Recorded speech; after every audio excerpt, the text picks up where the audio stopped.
Welcome to this Sunday session from Resurrection to the Three Trais. I decided to light a bit of the fire because it has cooled down a lot after the lovely 3 days that we've had. Wishing you, a blessed and safe, isolated Easter. Very strange for many this weekend. And the thought just before I switched this on, I think it was a post I saw on the Facebook about the origins of Easter. A lot of people, this is commemoration of the resurrection, hence why I'm going to tell a resurrection story. But the origin of the Easter word, because people love to relate to the eggs and the hares and the rabbits. And there's Ostara, which somehow through the Germanics and the Saxons became Easter, although some people think that Bede, the scribe Bede, made it up as a kind of expression of a kind of neo-paganism as he translated from their stories into his own interpretation. So even way back in late medieval times there was fake news. And then from Babylonia, from Persian era, we have Ishtar, who was, perhaps still is, the goddess of mating, of love and of fertility. And in fact, it almost became known as Ishtar last year, when Good Friday, for the first time ever in Ireland, the pubs were allowed to open. So people were coming out of the pubs, and especially on Saturday, and wishing everybody happy Easter. And so I suppose maybe if they could do it, the fertility time returned. But I'm going to give you a resurrection story. And as I say, it's not really the Christian one. It's not a pagan one. It's kind of a life experience. In fact, it's a little bit of a biographical moment. Now, this is really going to be a story rather than a rant, though it'll probably end up being a rant and a ramble. And for people who visited Carracrory, you may have heard this, so forgive me for telling it again, but it's probably going to come out very different anyway. And it really starts off from my own childhood. My mother passed away when she was 4, and my father actually got married quite quickly afterwards to a woman who was very lively, very assertive, and she always wanted me to be top of the class before I even started school, so she got me writing and reading. And for the reading, it wasn't the usual sort of Janet and John books or the ABC books. She slammed down the King James Bible, which in a way was quite surprising. She was a Methodist, and I thought they used a more what they call the modern Bible, something like that. Anyway, it was this King James.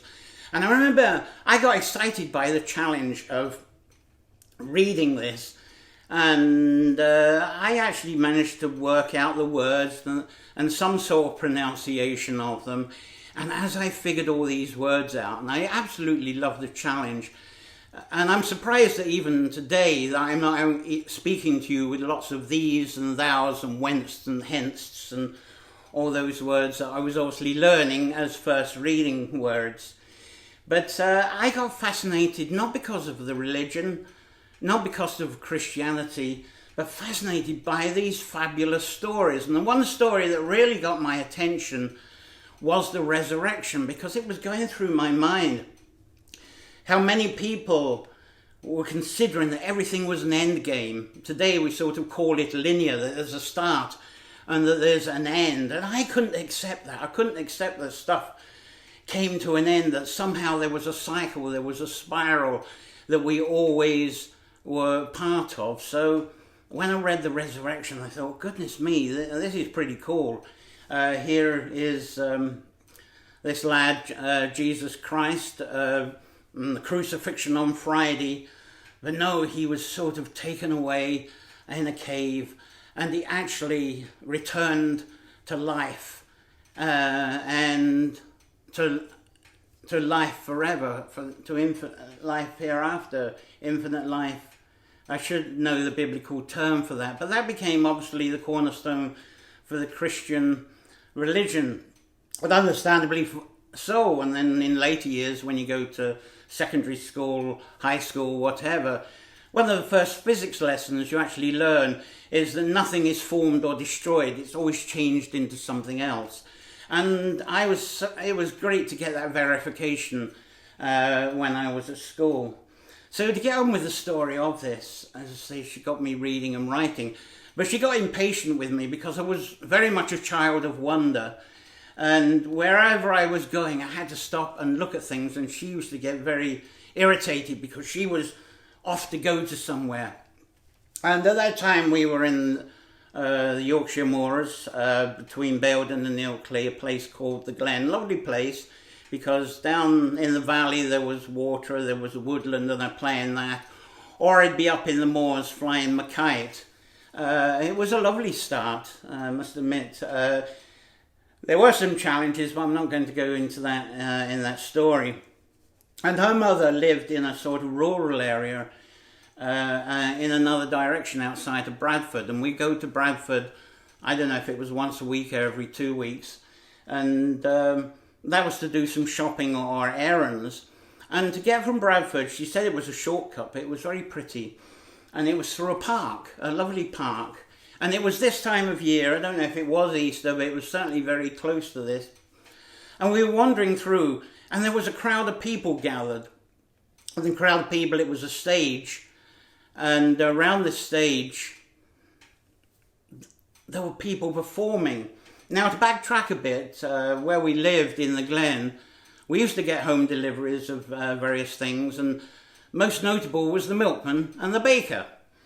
And the milkman was amazing. He was a young person, very much, I suppose, of the teddy boy ilk of the time. He had the wavy hair, and he always had the comb and the jacket, and always had a grin, always had this amazing grin. And when he first delivered, he was bringing the milk around with a horse and cart. Very dodgy if the horse bolted. But I think it must have been mid-50s. He was so delighted when they traded in his horse and cart for one of these drag-along electric milk floats. But he had hills to go up and down. I couldn't imagine that working out very well. And in fact, he didn't really have that long. I think it was about a year or so. And he got upgraded to one of these sit-on milk floats. And all this time he had the big grin and delivering some of the milk. He also had butter and so forth. And the baker, he was a grumpy old so-and-so. I don't know why. He just stuck to his horse and cart anyway. Anyway, though, there was this stage and there was stuff going on, and I was absolutely fascinated. There was music, there were songs, and me being a child of wonder, oh, what's going on? And there was my stepmother wandering on, turning around, stop your dawdling, come on, we've got to get going. We've got to get to your step-grandmother. But I just took no notice. I was just enchanted by this stage, and I had to go up close to see what was there. And on the stage was the milkman with his big grin, and he was singing the Tommy Steele song about singing the blues. Just say, this guy with a grin, I feel like singing the blues. I can't remember the lyrics of it now, but I just was sort of taken by this. So he sang this song, and he looked really good with his wavy hair and his nice sort of velvety collared striped jacket and big buckled belt and his extra tight turnover jeans, and winkle pickers, of course. And he held that, and everybody cheered. It seemed everybody loved the milkman. But on came after him was the baker, the miserable old baker, and I think he had his, I think it was his sister who worked at mill in Halifax, and she was there, and there was other women. They were kind of seniors in a way, and the baker, he was playing the guitar, and the women had washboards, and there was some fella there that had the tea chest with a broomstick handle and the singular string, boom, boom, boom, boom, boom, boom, boom, boom, boom. And they were singing the Lonnie Donegan song, Putting on the Style. And it was so funny because whereas the baker with his big grin, they were all there with the reverse grin, putting on the agony, putting on the style. That's what all the young folks are doing all the while. And I thought that was still fascinating. And obviously I'd been there a few minutes, just taken by this whole thing. And I looked around. Oh boy, my stepmother had vanished, and I wasn't clear of how to get to my step-grandmother. Oh God, I sort of panicked a bit. Next thing, there was this giant man came towards me, and tallish man, well, for a little me that was probably that high, tall man, dark suit, it was one of the men in black, lifted me up, boom, and up the steps, boom, down onto the stage. What's all this? What's going on here? And as I turned around, there I saw the milkman grinning. And I didn't see the baker. Oh, I did see the baker. That's right, he was there. Reverse grin. But I was paying attention to the milkman because he was sort of a hero, an idol of mine at the time. And then I did actually caught sight of the raging stepmother. Yeah, you wanted to get on with it, so you get on with it. You do something. She was sort of doing the sort of cursing there. And this man in black, he sort of begged. I think he wore a Homburg, and he bowed down, and he had these microphone. And of course, in those days, the microphone, there was a long black thing, looked like they had white icing on the top. And what are you going to do, little man? What? Oh, goodness. And I've got to perform something. Oh, dear. Oh. And I remember that the day before at school, we had been learning the nursery rhyme, Humpty Dumpty. So I said, well, I'm going to do Humpty Dumpty. Oh, Humpty Dumpty, how lovely. And milkman still grinning. And I thought, oh, goodness me, I better do a good job of this. And Humpty Dumpty was up on a wall, and Humpty Dumpty, he had a great fall. All the king's horses and all the king's men couldn't put Humpty together again. As I was going through this, I thought, how idiotic is all this? All the king's horses couldn't put Humpty together again. If the horses saw Humpty, who was a big egg, and had got down there and was all smashed on the floor, they're going to lick it up and get there, because eggs are good for their coats, make the coats all shiny. So can't depend on the horses. And as for the king's men, austerity and all that stuff, no chance there. So poor old Humpty on the bottom. I thought, well, this is not good enough. So I went straight into my version of the resurrection story from the Bible that I was obviously very excited about. But in the story I told then, I had to do a continuity. So Humpty Dumpty actually became Jesus Christ. So Humpty Dumpty, I wasn't going to accept that he wasn't going to be repaired. And so in my story, of course in the Christian story, it'd be the angels come along, but because of what my uncles and aunts and various other relations on my father's side believed in, they believed in the guiding spirits and the guardian spirits. So to me, it was the guardian spirits turned up, and they kept Humpty Dumpty's spirit alive and calm. And their idea was to move him to a cave that was nearby, but because they couldn't physically do it, of course the milkman and the baker turned up, and they helped move his remains into the cave. Whereas the guardian spirits, they actually aimed to repair Humpty Dumpty and reform him. But it was a transformation, it was a resurrection. Humpty Dumpty didn't become an egg again. What they made was a huge cloud.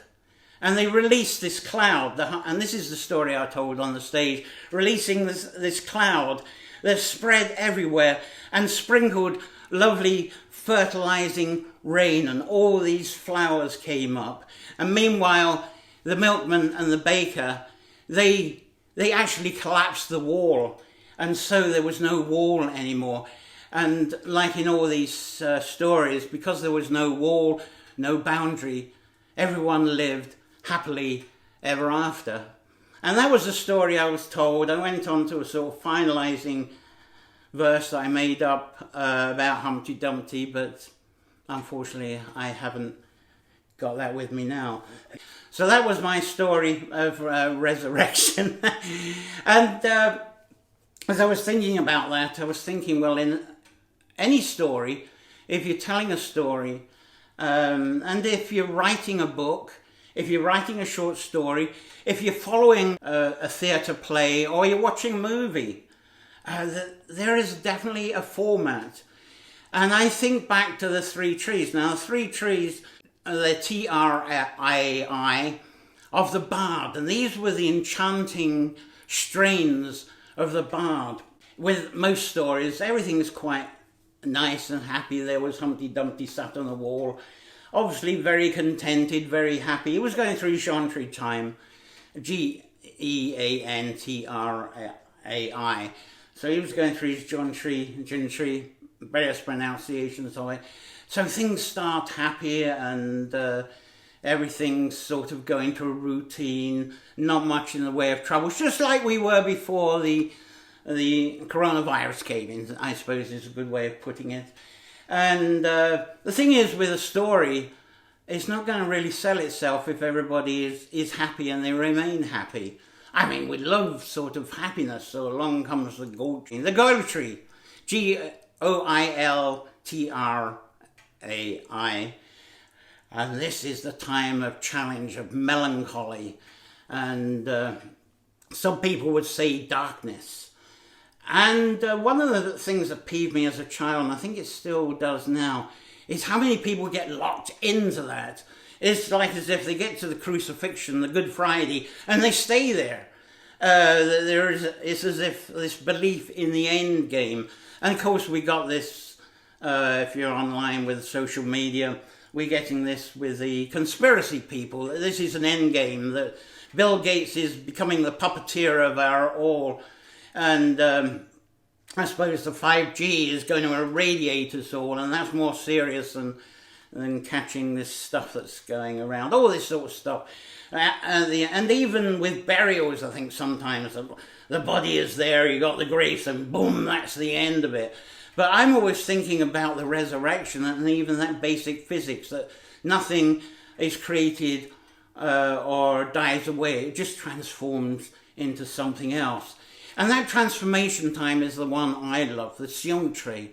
The Sauntrai is the enchantment of the dreaming, of the sleep and the dreaming. And in these stories, it's quite amazing how everything is lovely and everybody's living a happy life. And then the challenges come along. Either they lose their home, or someone becomes ill, or some sort of what might be regarded as a disaster happens, but they don't leave it there, although some modern dramas are starting to leave it there, which I find very unfortunate. But there's always a way out, and the way out is through going deep into your hunches, into your conscience, into your imagination, into your dreaming, and whoomph, it all comes out. Ah, yes, this is what we do, and it becomes all enacted. It's almost like that phrase that again, sort of Christian thing, that God provides everything. And the monk said to me, yeah, I agree with that. And it's always at the last moment, isn't it? And so there's this resolve. And so we go back into everybody's living happily ever after. But as you know, people don't live happily ever after. If they did, we wouldn't know what good times were, because it's as if it needs the melancholy, it needs the Goiltrai to understand Geantrai, and it needs the Sauntrai to actually be that twilight zone between the two, so like day and night, and night and day. So I think that's enough. We're going to be talking more about the three strains of the bard when we have a harp session. I think it comes up in the apple session. But I hope you enjoyed that little ramble for Easter. I'll have a quick look here. Darn, I've missed half the story. Well, it doesn't matter, Teresa, because this will be archived. I'll be making the zooped up YouTube as I usually do. There's quite a few of you watching today. So thank you very much. Blessed Easter, and I assume you're watching this, all your hands very much washed and everything you touch sanitized. But I hope you are finding joy. Oh, there's one thing.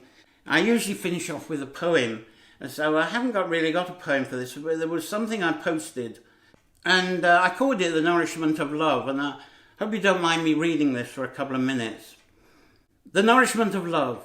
I still believe these conspiracy theories are a result of catching more on a virus, a deadlier killer than the other stuff that's going around. Symptoms are fear, nervousness, stress, detachment from love, all leading to depletion of our immune systems that calls out, "Come on in, all of you other viruses, let's go and play." Preventions and healing are best done the holistic way. I suggest first go out and hug a tree, or put your hands in the dirt to retune your mind and whole being, and try to do this in the sunlight, which is not today.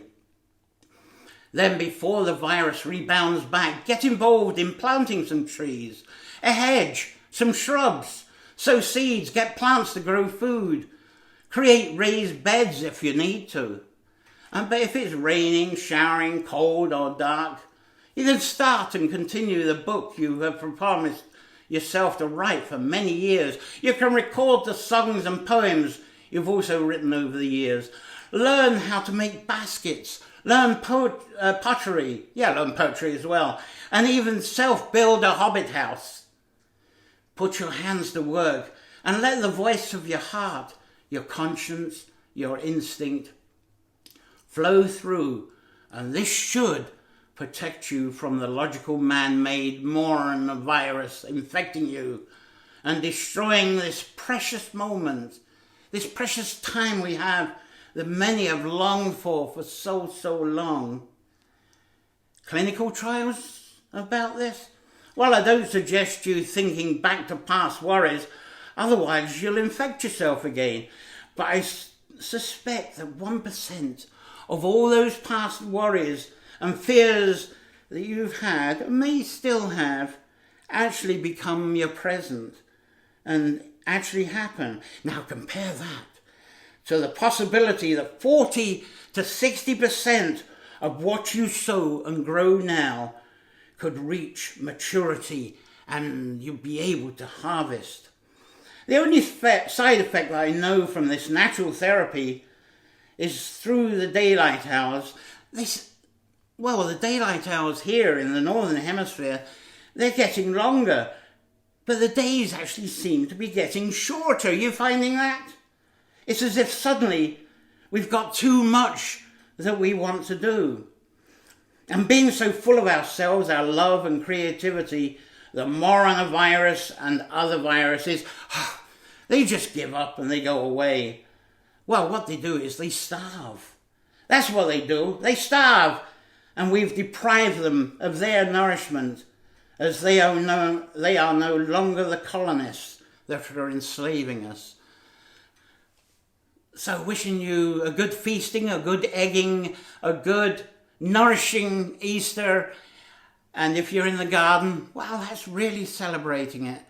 So I look forward to joining you for Sunday session next Sunday, which I think is an introduction to the Orm. So I look forward. When we had that here, the cottage was packed with people, so I look forward to sharing you with that. And enjoy the rest of your Easter time.